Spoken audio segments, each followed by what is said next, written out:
con todos ustedes. Primero, pues los felicito, ¿no? O sea, es animante que personas quieren conocer más a Dios. Me encantó una vez que teníamos una como entrevista, ¿no? Ustedes han logrado ver algunas que hemos hecho ahí, en la que estábamos con Oscar Figueroa y Carolina de México, y ellos decían, bueno, y si no vamos a conocer más a nuestro Dios en todo este tiempo en la tierra, ¿a qué más vamos a hacer entonces? Decían, ¿a qué más nos vamos a dedicar? Y sin duda el hecho de que ustedes estén tomando estos módulos dice mucho, y los felicito. No ha sido, de hecho, sabemos, una fortaleza en nuestras iglesias. Hemos tenido un esquema diferente de más teología práctica y productividad y poca veces profundidad, pero bueno, hemos ido transformando, creo yo, en nuestras iglesias y eso es bueno. Voy a compartirles, si tengo permiso de compartir, va muy bien. Vamos a ver. Ahí está, les voy a compartir. ¿Sí ven la pantalla? Sí, excelente. Sí lo vemos. Sí la vimos, Ok. sí la vemos.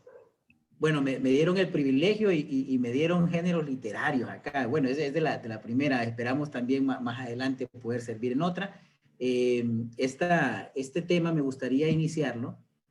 Bueno, me gustaría que hagamos una oración. No sé si alguno de los que están ahí pueden dirigirnos en oración para arrancar este tiempo. ¿Algún voluntario? Ajá. Adelante.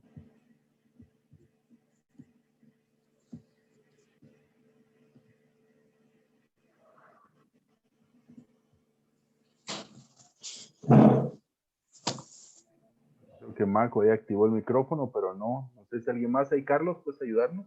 Sí, claro. Gracias. Oremos, muchachos. Dios bendito que estás en el cielo. Le damos tantas gracias, Señor, por el privilegio de estar aquí reunidos para poder aprender de tu palabra, Señor. Gracias por las herramientas, por los corazones preparados, por tantos hermanos que se interesan, Señor. Permite que podamos hoy aprender. Quédate en medio de cada cosa que veamos y todo lo ponemos en tus manos, Señor. Te oramos en Jesús. Amén. Gracias, Carlos. Bien, fíjense que este tema, por ejemplo, el hablar de géneros literarios, para empezar, es un tema bastante interesante porque, digamos, pensemos en nuestros años que tenemos. Tal vez algunos tienen muchos años de estar en la iglesia ya, y es un tema que, por ejemplo, es un tema que pocas veces tratamos. Bueno, hablemos, ya lo vemos como ya un poco más fino, ¿no? Hablar acerca de géneros literarios como ya más cultos. Entonces puede haber sido a veces un tema que pasamos por alto. Primero me gustaría pues presentarme con ustedes. Este es mi hermosa familia, mi esposa y mis 3 hijos. Tengo 3 retoños hermosos que Dios me ha regalado. Bueno, soy discípulo desde 1998 en la Iglesia Internacional de Cristo en San Pedro Sula, fui convertido. Me casé con Carmen, que está ahí, mi hermosa esposa, desde el año 2008. Y ahora tenemos 3 hijos. Eduardo, que tiene 6 años, que es el mayor. Solo dejemos este que está acá. Estefanía, mi chiquitita, la princesita de la casa, que tiene 3 años. Bueno, y Aroni, que es mi último hijo de 1 año, y pues hasta ahí creo que llegamos. Primero Dios, ese es mi plan, ¿verdad? Ese es nuestro plan, y bueno, tenemos estos 3 hermosos niños. Yo soy, de profesión, soy ingeniero civil, pero también con un sueño muy grande por los temas de enseñanza para nuestra iglesia y la educación y el crecimiento en el conocimiento de Dios de cada uno de nuestros miembros. Y bueno, ya saben quién soy. Me gustaría arrancar con 2 preguntas. La primera, si alguno tiene alguna idea, tal vez tenemos algún profesor acá y mejor espero que mejor opinen ustedes. ¿Qué es un género literario y por qué es importante estudiar géneros literarios en la Biblia? ¿Alguien tiene alguna idea? Cualquier concepto está bien. Solo déjenme, voy a poner para poder verlos aquí. ¿Alguno que quiera participar? Para poder saber la forma en que está escrito y poder tener una mejor comprensión. Excelente, muy bien, muy bien. Entender el género literario, eso es exactamente el propósito. ¿Algún otro? ¿Alguien más? Yo, buenas noches. Sí, Michelle. Pues Un género literario se entiende como un grupo de textos, ¿verdad? Que tienen un propósito específico, dependiendo de su forma, ¿verdad? Y de su propósito. Correcto, excelente. Sí, muy bien. Miren, un género literario, aquí le voy a poner una clasificación sencilla. Es una forma de clasificar las obras literarias según su contenido y su estructura, según la forma, lo que contiene, según realmente lo que está expresando y la manera como lo está expresando. Entonces, cada uno tiene sus características especiales. Y bueno, ¿y por qué nosotros, como estudiantes serios de la Biblia, necesitamos entender la importancia de esto? Bueno, porque los autores de la Biblia utilizaron todos estos recursos literarios para poder ilustrar, aclarar y comunicar el mensaje de Dios a su pueblo. Es decir, ellos están usando todas estas herramientas, todos estos recursos de lenguaje que nos permiten a nosotros para poder llegar y que el mensaje llegue. O sea, Dios de alguna forma no vino y nos dejó un manual. Ustedes no sé si les pasa, yo a mis hijos trato de instruirlos en algo. Cada vez que uno tiene que comprar algo nuevo, que normalmente nosotros es porque ya se murió prácticamente y después de 4 o 5 reparaciones te compras ya algo nuevo. Hace poco me tocó comprar una lavadora que en pandemia se me dañó. Y lo primero que yo le digo a mi hijo, porque también ahorita está en la edad de 6 años, de poder armar Legos, ¿no? Y le encanta, ¿no? Entonces, lo primero es, vea el manual de las instrucciones, qué es lo que dicen. Entonces, yo hago lo mismo. Entonces le digo, tengo que darle el ejemplo, ¿no? Normalmente a veces uno, no sé si les pasa a los hombres de este grupo, yo sé que las mujeres son más juiciosas, pero como hombres venimos y queremos como adivinar cómo funciona. Y leemos las instrucciones y no la tiramos ahí, pero nuestra lógica, nuestra inteligencia nos dice que podemos ver y encajar las piezas. Y bueno, y a veces terminas armando algo y te sobran piezas. A todos nos ha pasado, a todos los hombres nos ha pasado. Pero entonces, si lees las instrucciones normalmente ahora vienen como 2 libritos, se los voy a decir, viene el librito completo de las instrucciones completas, pero viene uno para que lo hagas rápido, porque nadie lee las instrucciones, es como que te dijeron ahorita, cambiaron los términos de WhatsApp, y bueno, ¿cuántos se dedicaron a leer realmente y a estudiar los términos de WhatsApp que cambiaron para poder continuar con la aplicación? Seguramente muy pocos. Igual cuando te dicen, tiene que aceptar los términos y condiciones y mirás que son como 40 páginas, nadie las lee, sinceramente, la mayoría. Entonces, cuando hablamos de instrucciones, a veces un manual de instrucciones vienen los pasos 1, 2, 3, 4, haga esto, esto y esto. Sin embargo, cuando Dios quiso revelar la verdad, su voluntad, su mensaje a la humanidad, no vino en una forma nada más de manual de instrucciones como 1, 2, 3, 4, 5. Vino a través del uso de todos los recursos del lenguaje, usando el lenguaje figurado, usando la narrativa, usando la poesía, usando las emociones mismas de los autores para poder comunicarnos esa verdad a nosotros y para que esa verdad tuviera el impacto que normalmente tiene la Biblia en un estudiante serio. Entonces, hay que olvidarnos de que la Biblia es un manual de instrucciones pragmático, ¿no? Sino más bien es un compendio de géneros literarios en la forma como Dios nos ha revelado la voluntad que Él tiene para los hombres. Y yo pienso mucho en cuando a veces no escudriñamos más, es como cuando, digamos, alguien puso un ejemplo una vez en otro contexto, pero lo voy a poner para el contexto que aplicamos nosotros. Como que nos comprásemos un Ferrari. Imaginemos, no tenemos la capacidad, no sé en Quito, no sé en Guatemala, no sé en las demás iglesias que están acá, pero por lo menos acá en Honduras, aunque me compre un Ferrari, seguramente no lo puedo andar porque me voy a matar con tanto bache en las calles, ¿no? Entonces, ese es un problema. Pero imaginemos un carro que llega a correr como 370 kilómetros por hora. Si yo me compro un Ferrari con esa capacidad, e imaginemos que yo vengo y en el acelerador le pongo un taco. ¿Saben qué es un taco, verdad? Es un término como una pieza, por decir así, de manera que lo pongo ahí, que yo no puedo acelerar y que el máximo de velocidad que yo puedo tener para ese vehículo son 20 kilómetros por hora. ¿Qué estarían pensando ustedes acerca de alguien que compra un Ferrari para ir a 20 kilómetros por hora y que nunca más solo lo va a usar para eso? ¿Qué sería lo primero que se te viene a la mente? Desperdicio. ¿Qué desperdicio, ¿ah? Es un desperdicio total. Está chiflado. ¿Por qué invertiste en un carro tan poderoso, con unos caballos de fuerza, con un motor, con una velocidad, si lo que ocupabas eran 20 kilómetros por hora. No tiene sentido. Y lo mismo pasa cuando vemos la Biblia y no nos metemos de lleno en todos estos recursos literarios. Lo que está pasando es que estamos queriendo ir a 20 kilómetros por hora en algo de 370 y estamos desperdiciando todo el poder de ese vehículo que nos transporta, que es la escritura, y lo estamos dejando de un lado.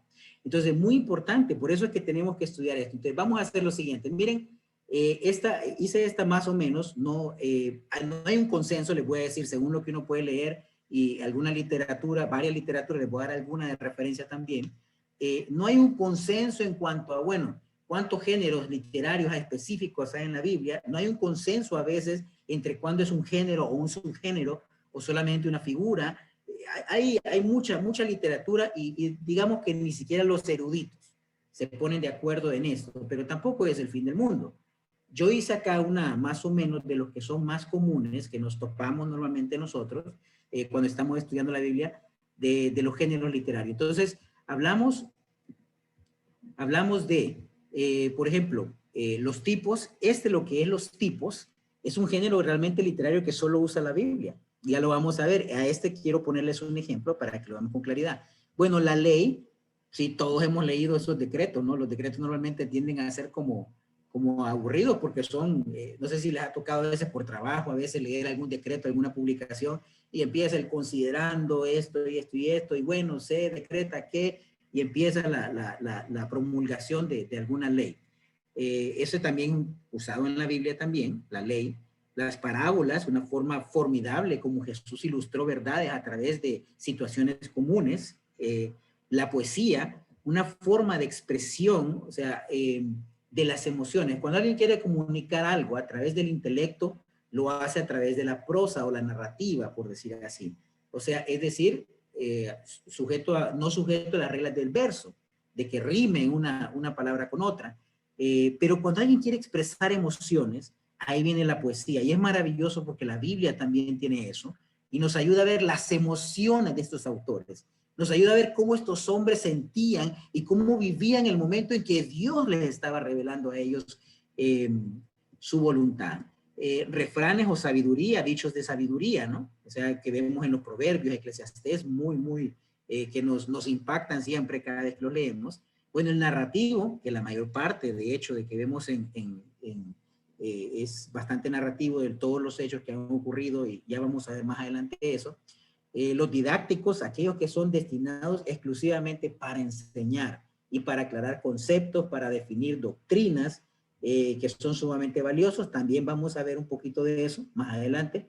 La profecía también, que es otro que se usa mucho acá. Creo que me faltó literatura apocalíptica también, es otro género también utilizado. La profecía, que a veces nosotros cuando hablamos de profecía, no sé si les ha pasado, normalmente hablamos como algo futuro nada más, pero también la profecía habla de revelar secretos en el presente o revelar conceptos que no eran claros y ahora sí son claros en el presente. Entonces eso también involucra la profecía. Y bueno, viene que es el que a veces puede volverse un poco más complejo, que es el lenguaje figurado. En este lenguaje figurado tenemos un montón de figuras o subgéneros, podríamos decirle, con respecto a cómo también se utilizan en la Biblia, y les voy a poner ejemplos de esto. De esto vamos a dedicar un poquitito más de tiempo en la lección, y vamos a ver rápidamente estos de acá, porque yo sé que son más fáciles para ustedes. De ahí, por ejemplo, viendo rápidamente los conceptos. Bueno, la ley. ¿Qué es la ley? Yo creo que aquí todos vamos a estar bien fácilmente de acuerdo. Son preceptos que exigen o prohíben algo emitido por una autoridad. Es decir, un gobierno viene y emite las reglas del juego. Entonces, esto es la ley y la podemos ver en el Pentateuco. Vamos a ver, bueno, más adelante les voy a mostrar cómo se ubican cada uno. El narrativo, que es otro, que es una descripción de eventos o sucesos reales o imaginarios. Al final, la narración es esto. Y esto lo estoy viendo de una forma general, no solamente en el contexto bíblico. La narrativa es, yo puedo estar contando algo, no necesariamente puede ser también algo de imaginación o puede ser un suceso real. La poesía, expresión de emociones, como les digo, sujetas al verso, que tengan la rima. La profecía, esa forma de expresión que revela hechos ocultos al presente, o sea, grandes verdades. Por ejemplo, también los apóstoles tenían profecía, digamos, también, porque ellos revelaron hechos ocultos. Jesús mismo reveló hechos ocultos que no eran claros, pero él los clarificó a través de sus enseñanzas. Entonces, ese es el don de profecía también. Y obviamente está el otro de comunicar mensajes de eventos futuros, la parte escatológica. Refranes, o sea, dichos de sabiduría, como les había dicho, es una forma de expresión aguda, ¿verdad? Que pretende transmitir sabiduría a través de situaciones que son comunes para la audiencia. Entonces, hay dichos que usamos, y de hecho, nosotros mismos en Latinoamérica tenemos muchos, pero muchos dichos que son bien útiles para poder ilustrar verdades y poder enseñar, ¿no? a nuestros hijos, o con lo que también nos alinearon nuestros padres. Las parábolas son comparaciones, es como una figura, un subgénero, como diría un símil extendido, ya lo vamos a ver más adelante el símil, pretende ilustrar verdades e instruir con relación a un tema. Los didácticos tienen con finalidad enseñar, instruir y definir conceptos de temas particulares. Este es sumamente importante para nosotros porque este clarifica muchas de las cosas que nosotros vemos en la parte narrativa, y lo vamos a ver también más adelante. Y bueno, el otro es el de tipos, que también es un tema específico nuestro en la escritura. Relación preordenada de eventos, sucesos, acontecimientos, personas o instituciones correspondientes a un tiempo en la historia, que para nosotros sería el Antiguo Testamento. Se genera el tipo y se dice que en el Nuevo Testamento está el antitipo. Es decir, cómo esa figura realmente tiene un cumplimiento tanto en su momento como en el momento futuro. Como dice acá, tenía una función en su día, fue planeado por Dios para prefigurar una verdad que se revelará más adelante. De ahí, bueno, aquí les muestro un poquito también de estos géneros. En lo que es la ley, por ejemplo, el Pentateuco, ahí tenemos la ley de Dios. Ahora, está claro que también dentro del Pentateuco hay mucha narrativa. Hay varios géneros ahí también, pero en general lo vamos a hacer como el que tienen en su mayoría. Los narrativos, tenemos bastantes narrativos en el Antiguo Testamento: José, Jueces, Ruth, Samuel, los de Samuel, los Reyes, Crónicas, Esdras, Nehemías, Esther. Los Evangelios nos dan mucha narrativa porque nos cuentan detalles de la vida de Jesús, y el libro de los Hechos también. La poesía, Salmos, Job, Cantares, son libros poéticos. Los de sabiduría o refranes, podríamos llamar Proverbios y Eclesiastés. La profecía, pues profetas mayores, profetas menores, todos los profetas que nosotros vemos, el libro de Daniel, Apocalipsis. Las parábolas en los evangelios mayormente, pero también hay parábolas en el libro de Isaías, en libros proféticos también se encuentran parábolas, pero Jesús, digamos que fue digamos, como lo diríamos en términos, fue el influencer, el que lo puso de moda en su momento al usar las parábolas para poder enseñar. Y los didácticos, que hablamos de las epístolas y los evangelios, que tienen mucho material. Por ejemplo, el evangelio de Mateo, si ustedes se dan cuenta, tiene mucho material. El Sermón del Monte, que es un tramo poderoso del evangelio de Mateo, tiene mucho material didáctico en cuanto al comportamiento. Y las epístolas, claro, nos enseñan obviamente cómo se debe dirigir un cristiano, cómo es la vida de la iglesia y todo eso. Entonces, imaginemos cómo vamos. Yo sé que es un poco pesado el contenido, pero ya voy a, si tienen alguna duda o algo, me detienen también. Vamos a hacer algunas pausas ahí programaditas, nada más, pero si quieren aportar algo, bienvenido. Quiero ver este quiero mostrarle acerca del tipo. Más bien, si quieren, más bien aquí, ¿quieren comentar algo o seguimos? Ustedes me dicen, ¿algún comentario, idea o pregunta?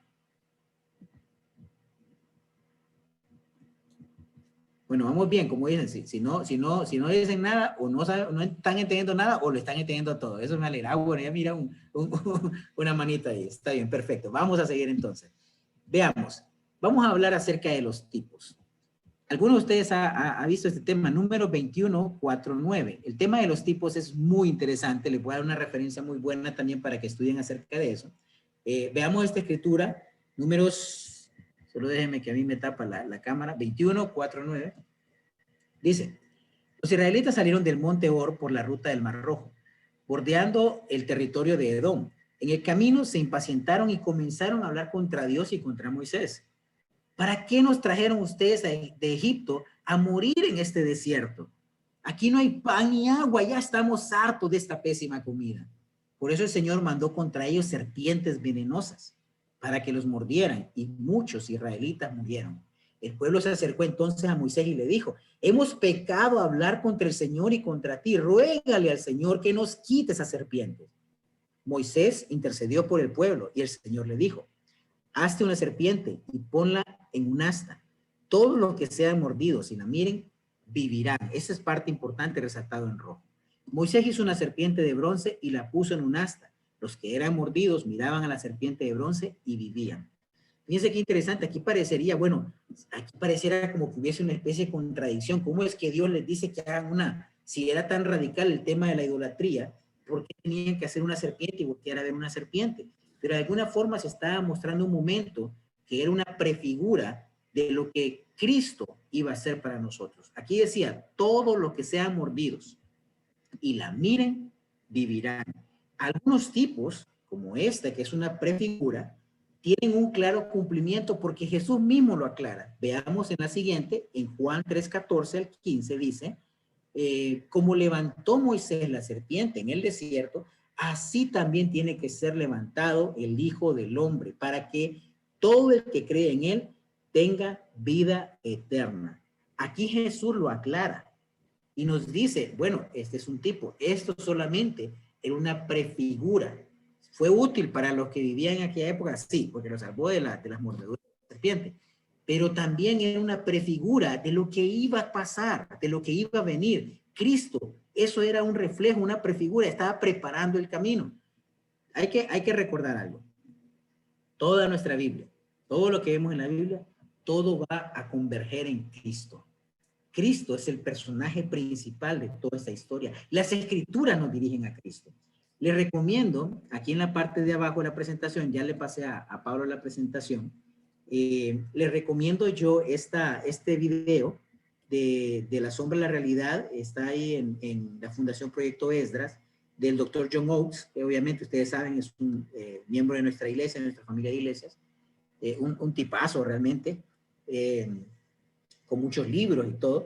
Y él desarrolla todo este tema. La sombra de la realidad se refiere a la sombra, es todas estas prefiguras que tuvieron cumplimiento en el Nuevo Testamento, en Cristo y en otros, y muchos más que también se los voy a mostrar. Entonces les recomiendo ese video. Si lo pueden ver, mírenlo. Muy, muy bueno. Creo que el video es algo viejo, pero la calidad del video no es como tan buena.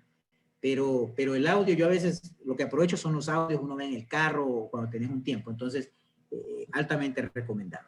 Y también les voy a recomendar este libro que se llama Con Precisión, el listón de la hermenéutica bíblica, de Jaime Fasol.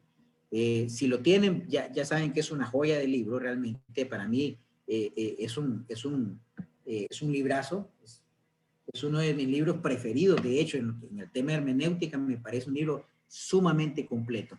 Y miren lo que pone aquí, les puse una foto nada más, para de hecho, también ahí en la página de Arturo, en la Fundación Proyecto Esdras, también está un video de Jaime Fasol presentando el libro. Por ejemplo, aquí están estos tipos. Miren el diluvio, por ejemplo. Él define que es una prefigura del bautismo del creyente. El éxodo de Egipto, la salida de Jesús de Egipto también, cuando tuvo que ya volver a la zona, región de Judea. El velo de Moisés, la ceguera espiritual de los judíos, la serpiente en el desierto, como ya la vimos. Llanto de las mujeres en la destrucción de Jerusalén en 586, el llanto de las mujeres de Belén en la matanza de los infantes. Aquí están las personas: Adán, Cristo, Melquisedec, Moisés, Aarón, David, todas las prefiguras y su cumplimiento. Las instituciones también. Entonces, este libro se los muy recomendado realmente. Si ustedes pueden hacer esa inversión, no me acuerdo, creo que a mí me costó el equivalente, serían unos $20 o $30, algo así, $25 más o menos. Hace un par de años lo compré.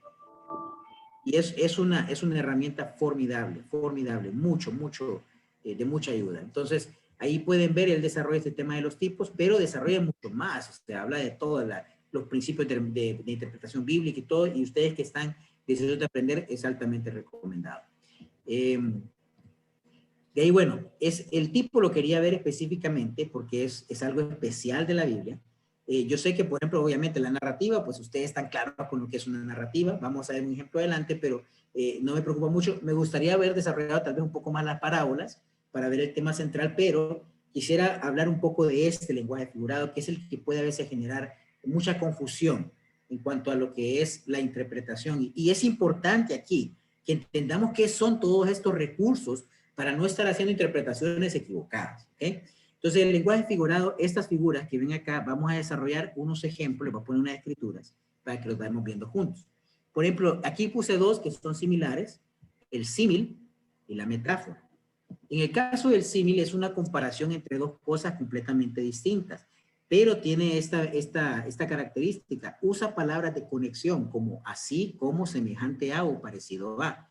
Por ejemplo, miren este salmo. Salmo 128, 1 al 3 dice, qué feliz es el que teme al Señor, todo el que sigue sus caminos. Gozarás del fruto de tu trabajo. Qué feliz y próspero serás. Tu esposa será como una vid fructífera, floreciente en el hogar. Tus hijos serán como vigorosos retoños de olivo alrededor de tu mesa. ¿Ven la palabra en rojo como? Esta palabra está haciendo la conexión, está haciendo la comparación, es el símil. Entonces, tu esposa será como una vid fructífera. Tus hijos serán como vigorosos retoños de olivo alrededor de tu mesa.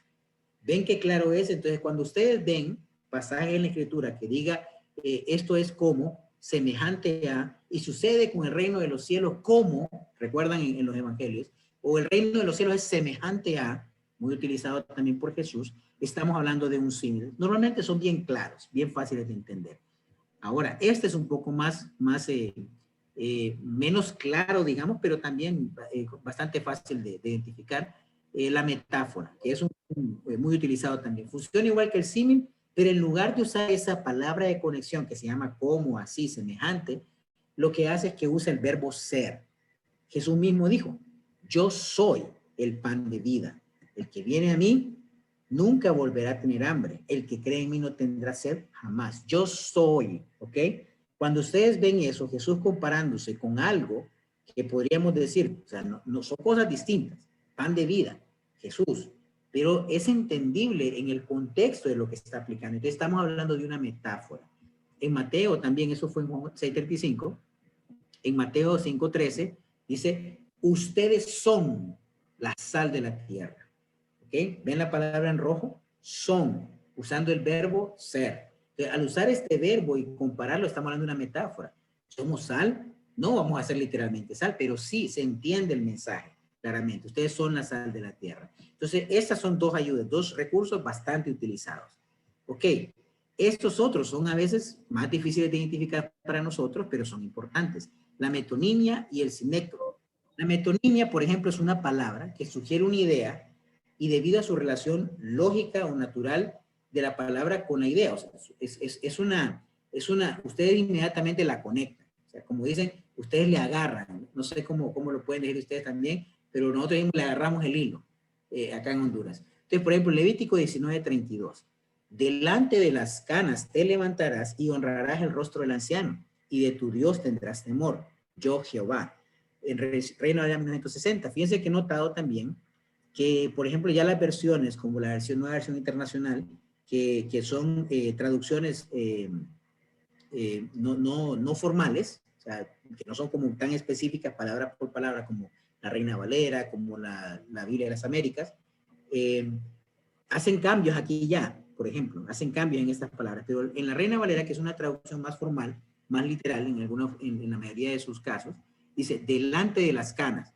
¿Qué entendemos por cana? Es claro para todos nosotros que está hablando la vejez de personas, de adultos mayores, y que los vamos a respetar. Entonces, delante de las canas te levantarás y honrarás el rostro del anciano, ¿ok? Entonces, es claro a lo que se refiere. En la parábola del rico y Lázaro, cuando Abraham le dice al rico que quería mandar, ahí, hey, manda por favor a que si un muerto resucita, segurito que esta gente viene para acá y no va a venir a este lugar de tormento. Bueno, cuando dice ahí, Abraham le dijo, a Moisés y los profetas tienen, óiganlos. Obviamente esto fue en el primer siglo. Moisés y los profetas ya físicamente no estaban con ellos, pero era obvio que se estaba refiriendo a los escritos de ellos, a los libros de Moisés, a los libros de los profetas. O sea, está involucrando la escritura o la Biblia que existía en ese momento. Entonces, es una forma de utilizar esa palabra que tiene esa conexión directa, esa relación. Y en el caso del sinécdoque, se habla de parte de algo, pero se quiere decir que el lector entienda que se habla de la totalidad. Entonces, Hechos 5:9. Esta en Biblia de las Américas también, que son traducciones más literales. Entonces Pedro le dijo, ¿por qué os pusisteis de acuerdo para poner a prueba al Espíritu del Señor?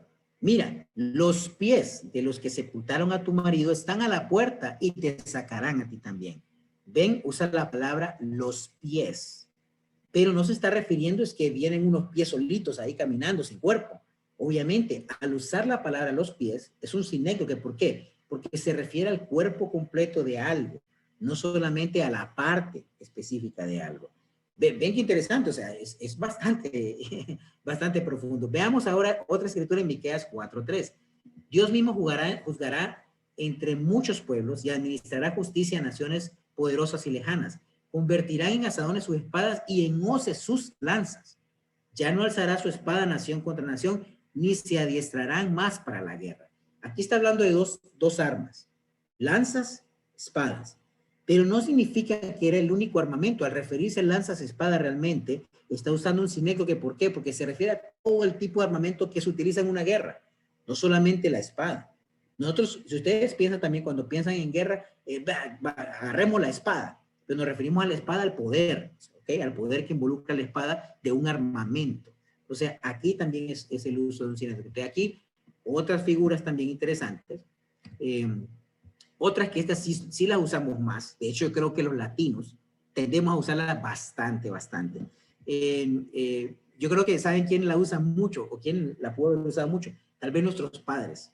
O nosotros a veces lo usamos con los niños también. Porque somos, la hipérbole, exageramos cosas, ¿sí? Y la ironía, como cuando te dicen, vaya pues, hágalo. Sí, hágalo, vaya por ahí, vuelva. No. ¿Sabe qué? Váyase sin permiso. No hay ningún problema, váyase sin permiso. Sí. Entonces, eso pasa a veces también. Entonces, lo usamos. Entonces, los latinos, en nuestra lengua romántica, el español, que se genera para tantas, a veces, tantas ambigüedades, ¿no? Y malos entendidos, usamos estas dos figuras, las utilizamos muchísimo. Por ejemplo, la hipérbole es una exageración de tal magnitud que es claro que el mensaje, que es claro, se entiende que en el mensaje del autor que esto es una exageración. Es decir, 22:17 dice, que te bendeciré en gran manera y que multiplicaré tu descendencia como las estrellas del cielo y como la arena del mar. Además, tus descendientes conquistarán las ciudades de sus enemigos. Aquí es la promesa que Dios le está haciendo a Abraham y le está diciendo que va a multiplicar como las estrellas del cielo. Ahora, sabemos que por la ciencia, obviamente, que las estrellas son imposibles de contar. La arena también es imposible. ¿Quién se podría poner a contar o sacar la relación? Aunque he visto algunos que sacaron un numerito ahí supuesto de una aproximación con el grado de arena del mar, pero lo que está exagerando acá es para poder decir que serán inmensamente numerosos. No necesariamente quiere decir que, bueno, el valor exacto en que dé la cantidad de granos de arena del mar, ese será el valor exacto en que podrá tener descendientes Abraham. Entonces, como ven, es una hipérbole, es una exageración a propósito para ilustrar algo. El apóstol Juan también, en Juan 21:25 dice, Jesús hizo también muchas otras cosas, tantas que si se escribiera cada una de ellas, pienso que los libros escritos no cabrían en el mundo entero. Bueno, es difícil identificar esto, ¿cómo sería? Bueno, que no cabrían los libros. Sí está usando una hipérbole, está exagerando algo, pero realmente está diciendo una cantidad inmensa, monstruosa, de las cosas que podríamos nosotros hablar de Jesús. Y es obvio porque hemos visto cuántos libros, cuánta literatura cristiana no habla de Jesús, habla de acerca de lo que Jesús ha hecho. Entonces, sí tiene mucho sentido. Y la ironía es decir lo contrario de lo que se quiere decir, con el propósito de subrayar lo absurdo de algo. También la ironía, por ejemplo, no sé cuántos casados hay, pero tal vez nuestras esposas también a veces usan la ironía con nosotros, como, de verdad, así. Por ejemplo, ¿cómo estás? ¿Te sentís bien? Mi amor, ¿todo bien? Sí, todo bien, todo bien. Ok, pero ¿segura que está todo bien? Sí, ¿y por qué piensas vos que no estoy bien? ¿Por qué crees que no estoy bien? Entonces, puede pasarnos a veces también, y no es que lo tengo personal, sino que son cosas que vivimos, que usan la ironía a veces con nosotros, ¿sí? Nosotros mismos somos irónicos también para decir o para referirnos, que a veces puede llegar a ser hasta ofensivo. Pero veamos los ejemplos. Primera de Reyes 18:27, al mediodía Elías comenzó a burlarse de ellos. griten más fuerte, le decía. ¿Se recuerdan el Monte Carmelo? Ahí con los profetas de Baal, y estaban todos ahí, bueno, a ver quién es el verdadero Dios, decía Elías, y aquello no aparecía su Dios a prender fuego, y le decía, griten más fuerte, les decía Elías. seguro que es un Dios, pero tal vez esté meditando, tal vez esté ocupado de viaje, o a lo mejor se ha quedado dormido y porque hay que despertarlo. Él está usando la ironía, está siendo hasta sarcástico con ellos también, al decirles, sí es un Dios el que tienen ustedes, pero lo que pasa es que está ocupadito, por eso no tiene poder como el mío. Entonces, es un recurso también utilizado mucho en la Biblia.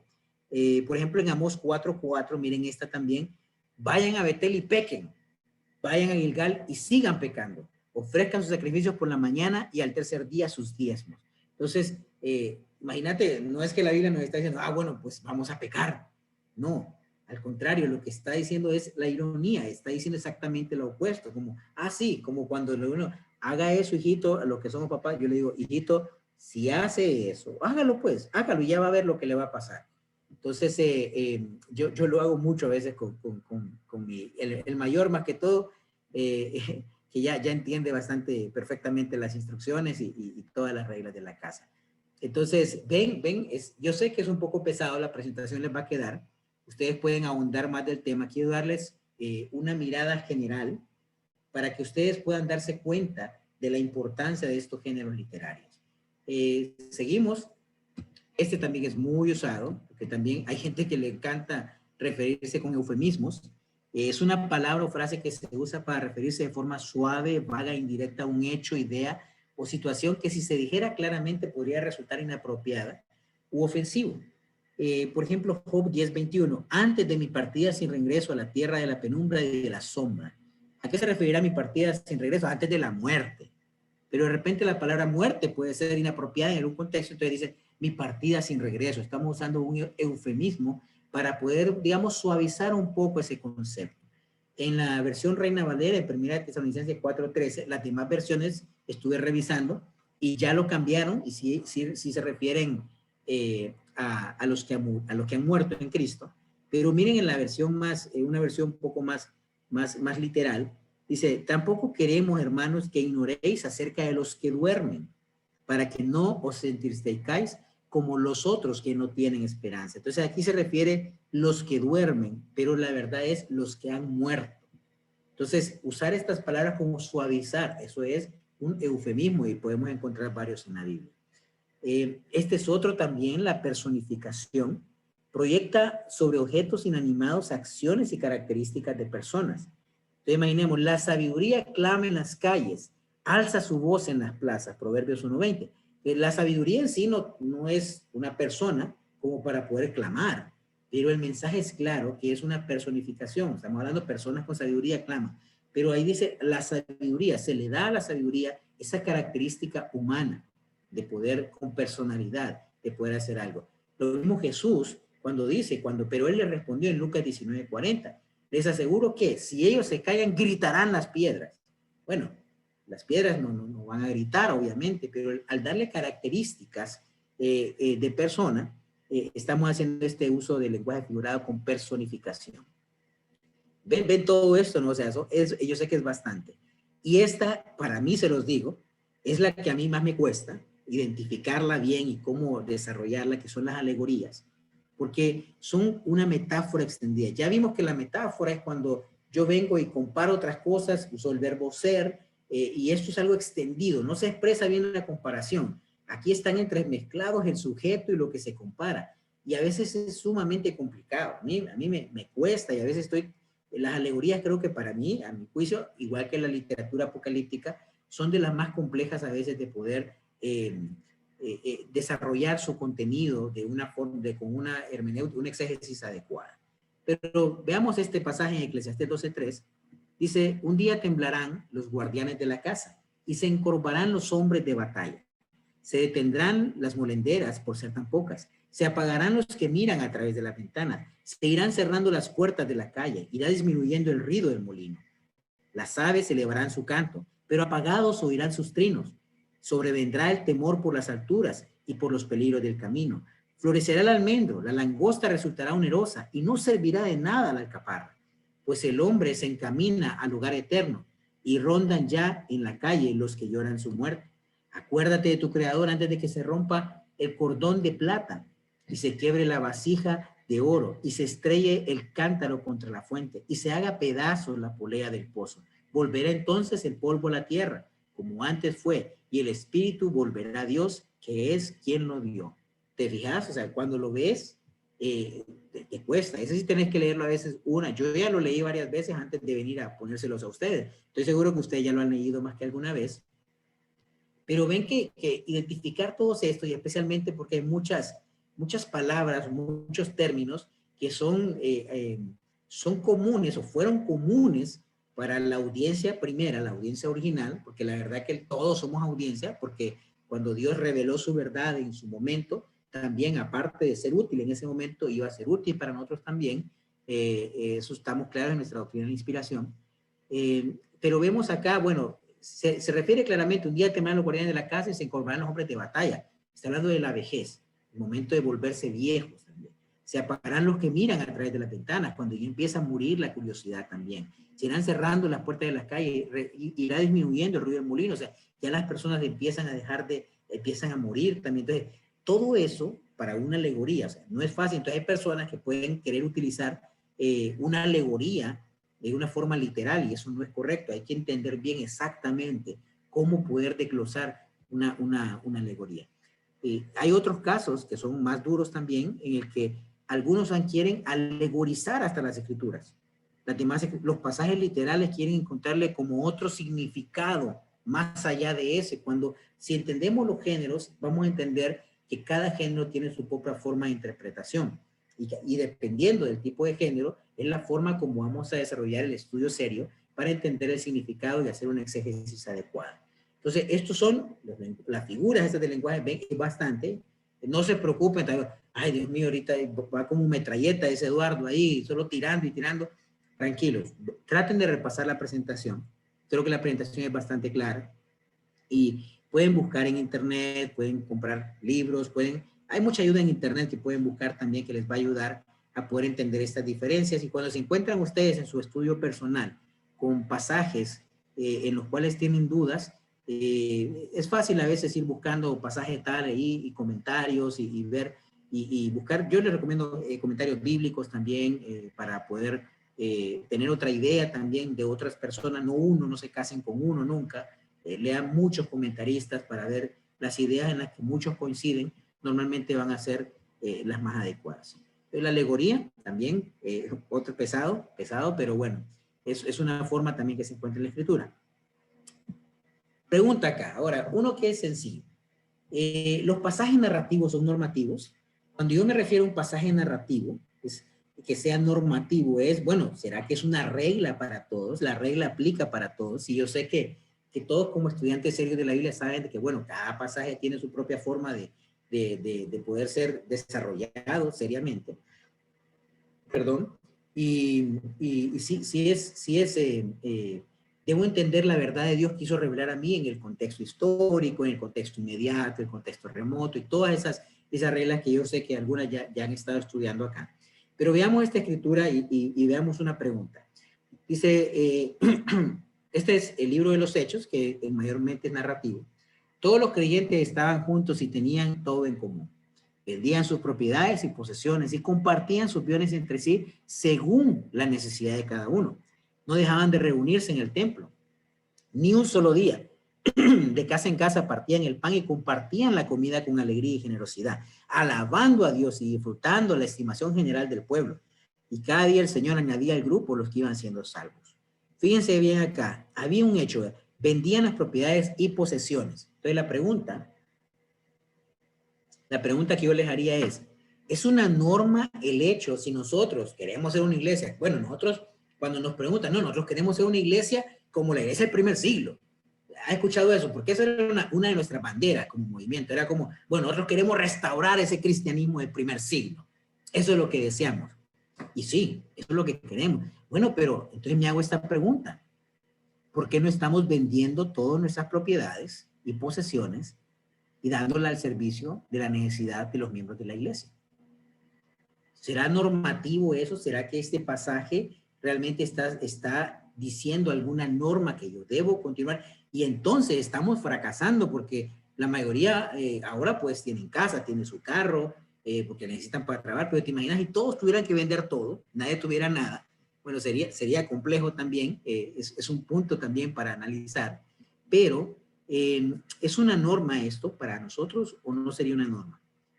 ¿Qué pasa? Un texto narrativo, hay que tener cuidado, porque los textos didácticos como las epístolas y parte de los evangelios ilustran claramente cuál es la práctica común, la práctica correcta, cuál es el mensaje, cuál es el contexto de toda esta situación.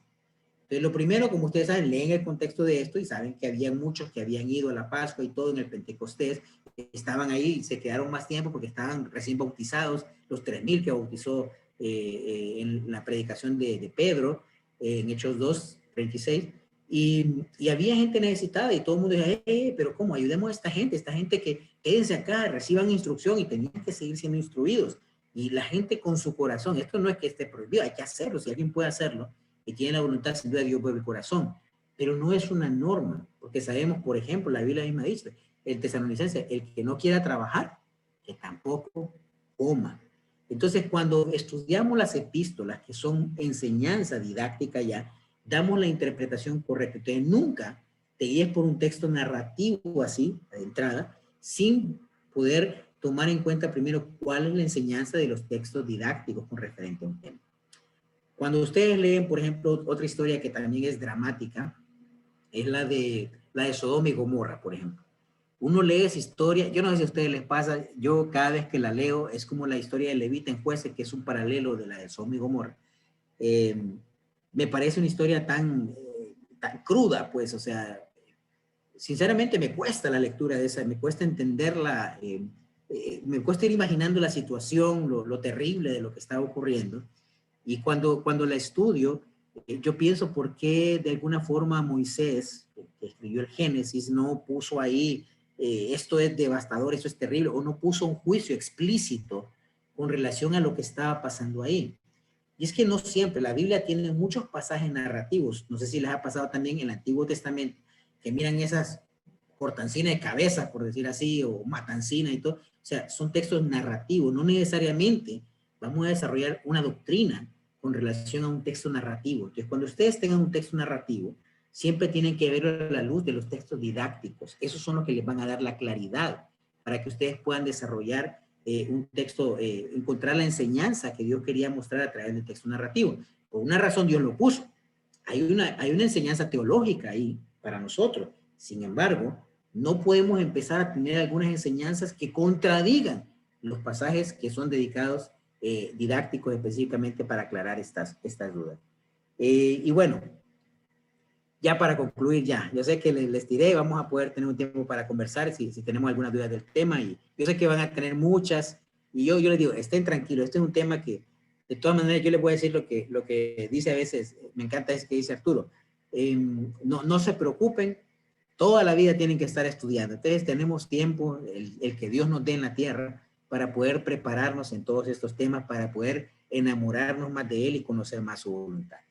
Algunas conclusiones yo quiero dejarles de estos géneros literarios. Primero, Dios reveló su voluntad a la humanidad a través de hombres que utilizaron herramientas literarias para comunicar el mensaje con claridad.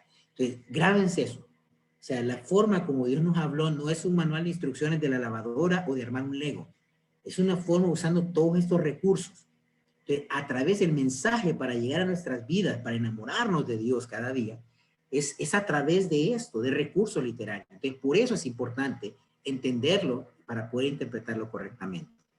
Segundo, el uso de géneros y figuras literarias en la comunicación mantienen la atención de la audiencia y permiten explicar conceptos complejos de formas más simples.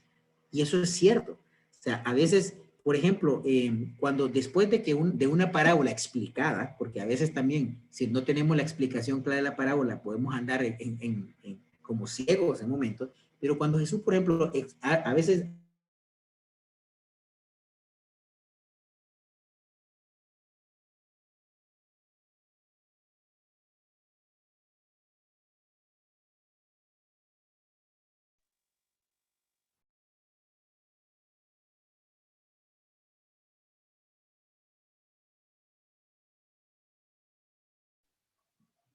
Eduardo, ya no te escuchamos. Pensé que era yo.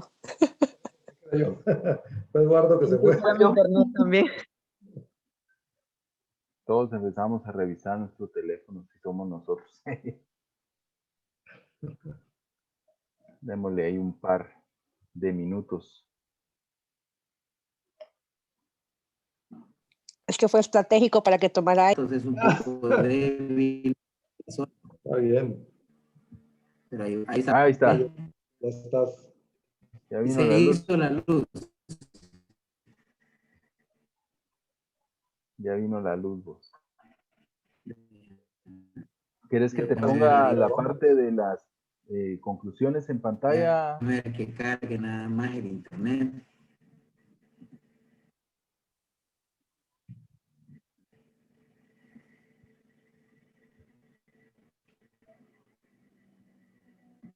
Eduardo, muchas gracias.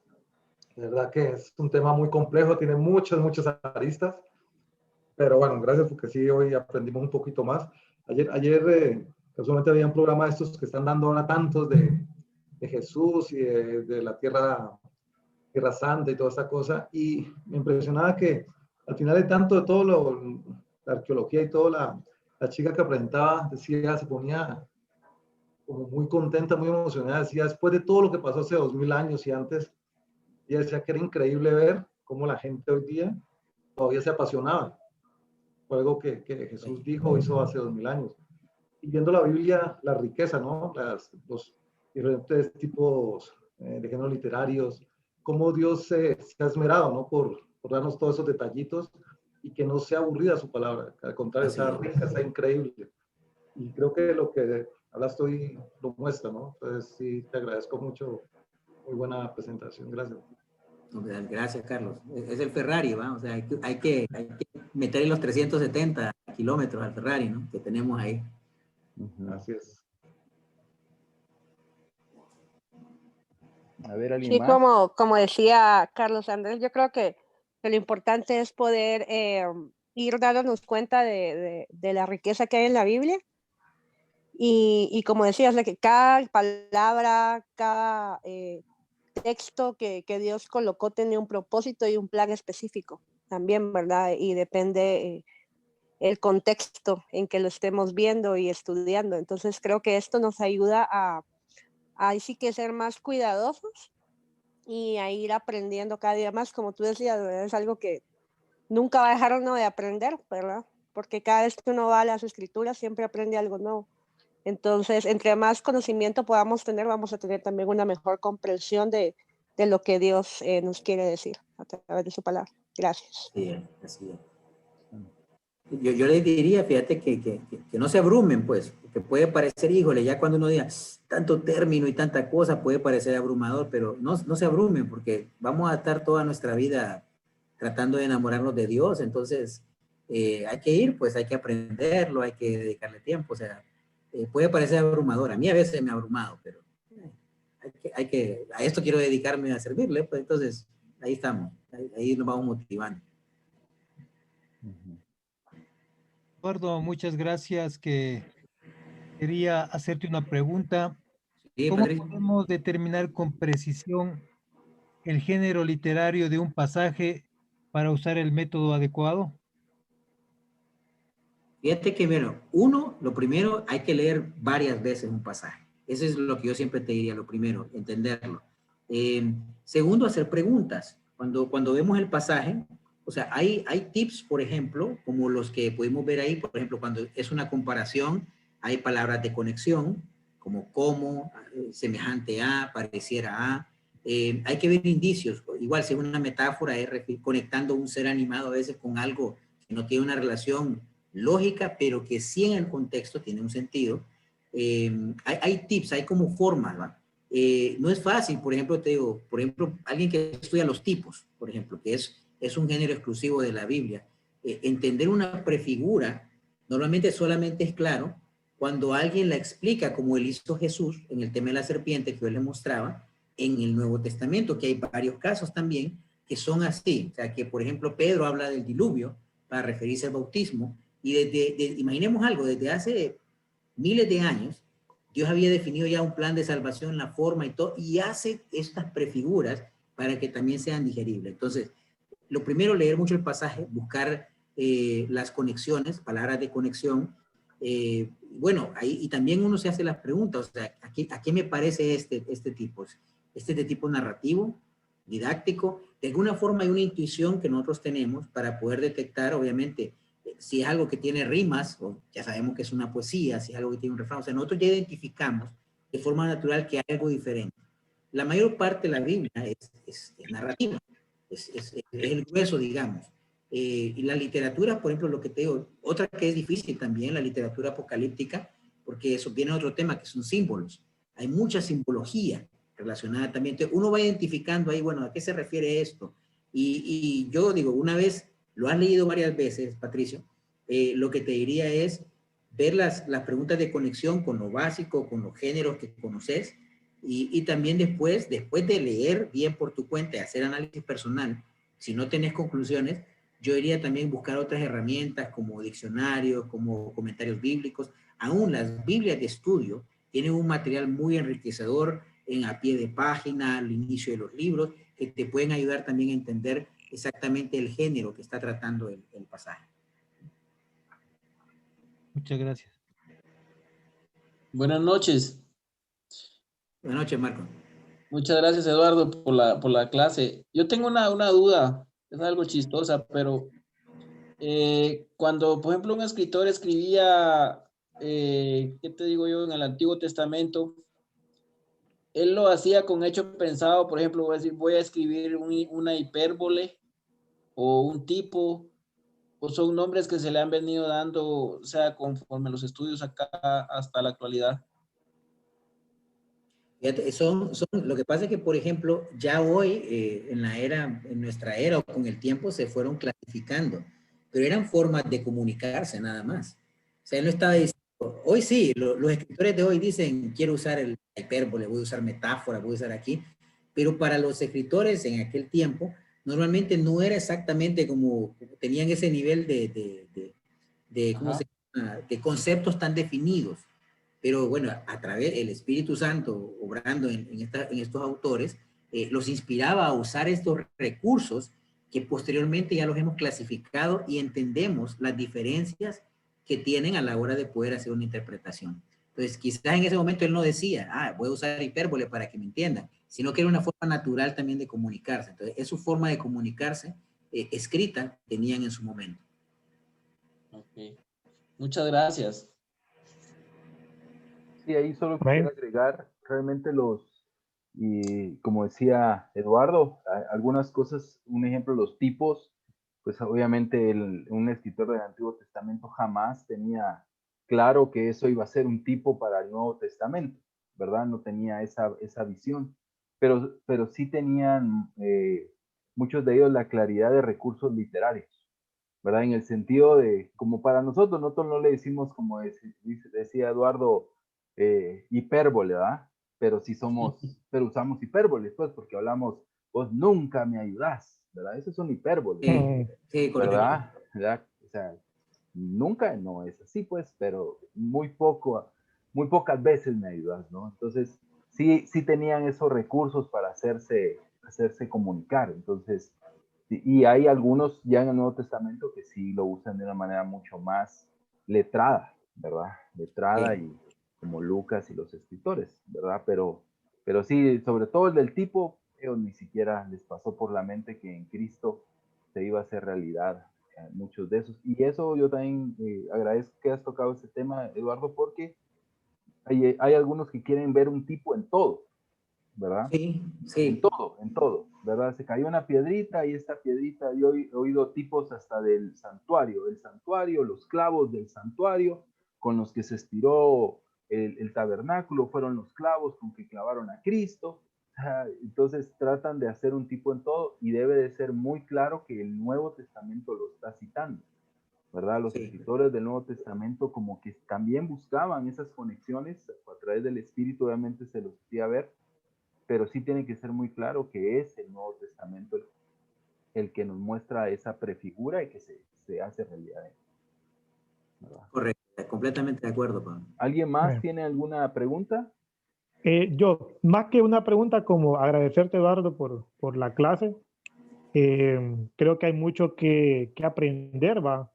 Sí, en algún momento había escuchado lo de las prefiguras con el proyecto Esdras, que es un proyecto muy bueno en la que en algunos momentos también me he metido ahí a escudriñar, pero me gusta mucho eso de las prefiguras, ¿va? De la serpiente, que la compara cuando Moisés levantó la serpiente y también es como una prefigura a Jesús en la cruz, ¿va? Y así hay muchos ejemplos, ¿verdad? Sin embargo, hay muchas cosas que aprender. Cuando yo miro todo esto, digo, wow, no sé nada de la Biblia exactamente, Leo.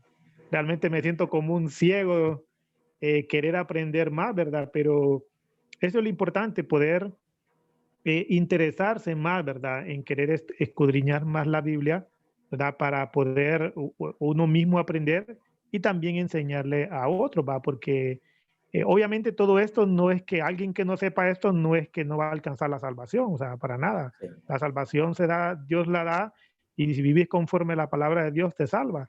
Pero sin embargo, esto también nos quita muchas vendas, nos quita las vendas de los ojos que a veces tenemos y que a veces no conocemos a la profundidad de la escritura, ¿va? Así que agradecerte por la clase y pues vamos a seguir aprendiendo en todo esto. Así que muchas gracias. Excelente, gracias, gracias, Danilo. Un gusto de veras. Ahora de Comayagua, pues ya. Sí, desde Comayagua. Sí. ¿Hay No, alguien pues, más? No, ok. Yo solamente quiero concluir, bueno, agradeciendo a Eduardo y viendo la importancia del tema, ¿no? Yo creo que Eduardo nos enseñó uno que no sé si lo citamos la semana pasada, pero es lo de los hechos, ¿verdad? El contexto de que el libro de los hechos es descriptivo, ¿verdad? Y no prescriptivo, ¿verdad? O sea, nos describe, no estaba en la mente de Lucas dar doctrina, sino describir los eventos. Entonces, agradezco esa parte, es muy importante entenderlo, porque yo he escuchado personas que nos han desafiado, aún de nuestra iglesia, que son personas de Hope, un ejemplo, muy cercanas a eso, ¿no? Entonces, pero ¿por qué no venden todo y lo dan a los pobres y cosas así, ¿no? ¿Verdad? Basándose en esa escritura como que fuera un mandato. Entonces, yo creo que el entender esa parte de que la narrativa no nos está dando una doctrina es muy importante. Y también lo de los géneros literarios, ¿verdad? Cuando hablaba Eduardo sobre los géneros, yo pensaba en la metáfora, un ejemplo, pensaba como lo que Jesús dijo, ¿no? Yo soy la puerta, yo soy el camino. Y ahí como que todos entendían la metáfora, pero cuando Jesús dijo, ¿verdad? Yo soy el pan, el jugo de uva, el vino, ¿verdad? Es mi cuerpo, es mi sangre, ahí ya no lo entendieron como metáfora, ¿verdad? Entonces tenemos sí. ahí la teología de la transubstanciación, un ejemplo, ¿verdad? Pero si ellos entendieran o creyeran, ¿verdad? O se doblegaran, digámoslo así, a entender que es metáfora lo que Jesús estaba diciendo, lo entenderían como nosotros lo entendemos, ¿verdad? Que es una representación. Pero el no estar consciente del género literario te hace dar una herejía de tal tamaño que llevamos miles de años con ella, ¿verdad? Sí. Entonces, Buen por no punto. entender un género literario. Entonces, es muy importante esa parte. Y lo de la alegoría, que también lo mencionó, también es muy importante porque hay personas que quieren alegorizar todo y sobre todo lo que no es alegoría. Un ejemplo, el libro de Cantares, ¿verdad? Hay muchas personas que quieren alegorizar, ¿verdad? Para quitarle el contenido sexual, ¿verdad? Entonces lo alegorizan. O el libro de Oseas, ¿verdad?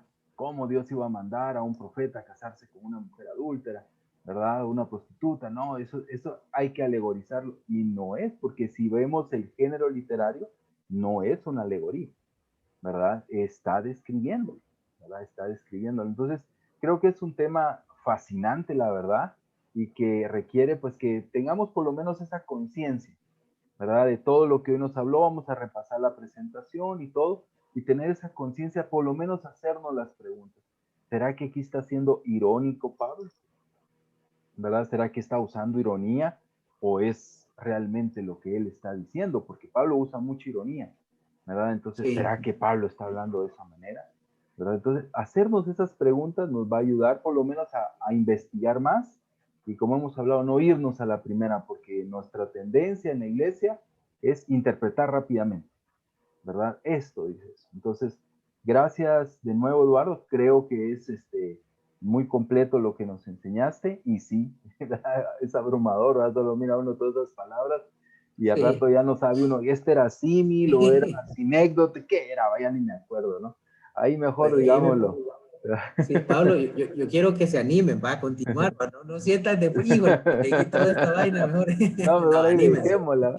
Sí, todo es metáfora, digamos, mejor para que sea más rápido, Sí. ¿no? Pero sí, o sea, creo que es muy importante y complejo hasta cierto punto. Nosotros en la iglesia de Guate, Eduardo, tenemos el tema de las promesas. Sus promesas se llama nuestro tema del año. Y ha sido monumental no solo el título, sino el desafío de predicación. Porque, ¿qué es promesa? ¿Verdad? ¿Será que esto es una promesa? ¿Será que este proverbio es una promesa? ¿Será que este salmo también. es una promesa? Entonces hay un desafío de interpretación para nosotros los predicadores de entender qué es y qué no es una... Todo volviendo a lo mismo, al género literario. Ahí podríamos aprender, podría ser una buena base. Pero creo que a todos nos ayuda muchísimo entender lo maravillosa que es la Biblia, ¿verdad? Que impacta muchísimo nuestro corazón ver las similitudes, ver cómo pueden entrelazarse de una manera tan poderosa, la verdad es increíble. Así que muchas gracias, Eduardo, que Dios les siga bendiciendo a tu familia. Gracias, hermanos, por conectarse y pues seguramente te tendremos aquí más adelante, ¿verdad? En alguno de los siguientes cursos para que nos sigan apoyando y ayudando y pues queremos seguir aprendiendo y como hemos hablado y creo que todo lo compartimos, al estar estudiando más chiquito se siente uno porque te vas acercando a la montaña y te das cuenta lo pequeño que eres. Entonces, pero eso es bueno porque nos pone en humildad y ver la soberanía y el poder de nuestro Dios. Así que muchas gracias, Eduardo. Feliz noche a todos. Vamos a terminar con una oración, ¿les parece? Voy a orar.